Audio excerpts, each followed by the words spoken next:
Now read a second time, and I call the honourable member for Goldstein. Thank you, Deputy Speaker, and I'd like to follow on from the member for Indi and thank her for her contribution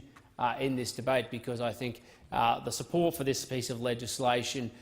is broadly held across the parliament, because everybody is concerned, of course, about making sure that we are a country that accepts people on the legitimacy of their claim, on the legitimacy of their refugee application, and making sure that everybody is treated in a just way. And the provisions that are included in this bill, by narrowing the provisions in the Australian Border Force Act, is extremely important in making sure that we get the measures in the law necessary to protect people, particularly vulnerable people, at vulnerable stages of life, in the custody or in the in detention from Australian agencies or those held offshore, and to make sure that the policy intent of this bill, of the original bill, is fully realised by the provisions that were originally set out in it, and by narrowing them particularly to make sure that there is protections to make sure that secrecy or privacy of individuals who are detained is properly protected, but at the same time, as has been raised by myself in a previous capacity in the public sphere, to make sure that information that should be publicly available, particularly around the protection of people, and particularly if there are issues around criminal behaviour against individuals, can be properly reported as part of any process to make sure that government, no matter who is in charge and no matter what instrument it is, can be held properly to account. And so the provisions in this piece of legislation are relatively straightforward in narrowing the basis of the provisions within the existing Act to make sure that it is focused primarily on sections of the Act on immigration and border protection information, rather than simply protected information, particularly around the conduct of entrusted persons. And I think everybody in this place would agree with the broad thrust and focus of this bill for that reason, because it seeks to achieve the original intention of the legislation rather than going off and doing something different, and to address the concerns that many Australians have and have had and will continue have had in the past and can now be addressed by narrowing the scope and definition within the legislation. But it does fit within a much broader package of making sure that this government and this nation meets its expectations and responsibilities around making sure we treat people in a fair and just manner for those who are seeking protection as a consequence of facing persecution elsewhere in the world. We do face a difficult challenge, Deputy Speaker, in dealing with the challenges faced as a consequence of people seeking asylum in Australia, particularly when they arrive through means that aren't through the traditional routes of those recommended to us by the United Nations High Commission of Refugees, and that we have to maintain and protect a clear and consistent approach which allows for people to be accepted on the basis of the need and the legitimacy of their application, and not on the method or means for their arrival into Australia. And that has been, broadly speaking, at different stages, a bipartisan approach. I understand at the moment the opposition is continuing to support the government. At other points in recent past, they have not done so. I would hope that they continue to do so in the best interests of Australians, but also in the best interests of those people seeking protection, so that they know the direct and the honest and the straightforward pathway to make it into Australia, rather than trying to circumvent processes to get into Australia by other means. Because in the end, having spent a lot of time in detention centres as well as refugee camps across the world, I've seen the very real and human consequences of what happens when people seek to arrive in another country through processes and means that may not be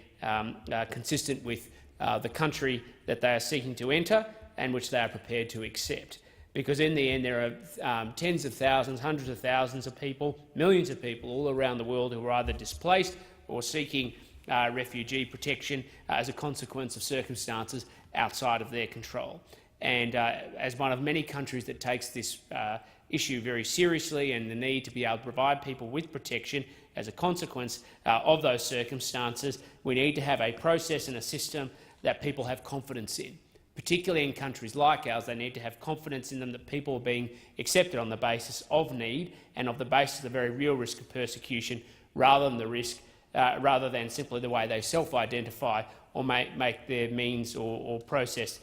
to get here. It must be a just system to continue to preserve confidence so that we can accept people into Australia as refugees. And this